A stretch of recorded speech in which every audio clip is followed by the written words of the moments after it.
ফজরের নামাজ বা জামাতে পড়ার তৌফিক এনায়েত করলেন। এতক্ষণ যদি ঘুমে থাকতাম শরীর আরো বেশি খারাপ লাগতো। ঘুম থেকে উঠছি, ওযু করলাম, নামাজ পড়লাম, শরীর পাতলা লাগে না? আলহামদুলিল্লাহ। ফজরের নামাজ যে পড়বে তার হায়াত বাড়বে। হযরত ওমর রাদিয়াল্লাহু তাআলা আনহু বলেন, যে ব্যক্তি ঘুমে কাটায় ফজরের নামাজ পড়ে না, তার জীবনের তিনটি অবস্থা হতে পারে, তিনটি রোগ তার হবে।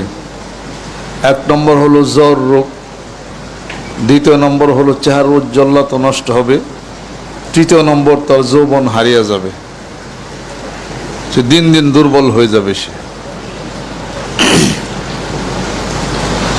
আল্লাহ পাক যে বিধানগুলি দিয়েছেন মানুষকে, আমাদেরকে, এই বিধানের লালন পালন করি। আর এই নিয়ামত দিয়েছেন ফজরের নামাজ, শুকরিয়া আদায় করি আলহামদুলিল্লাহ। অনেকে আছে ফজরের সময় কাউকে ঘুম থেকে ডাক দিলে সে রাগ হয়।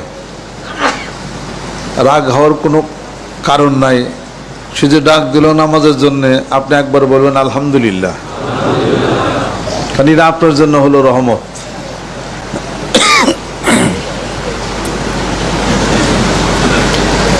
যে ঘুমে সে ফজর নামাজ কাজা করে, দিন দিন তার পেট দুর্বল হয়ে যাবে, তার মেটাবলিক ভালো কাজ করবে না।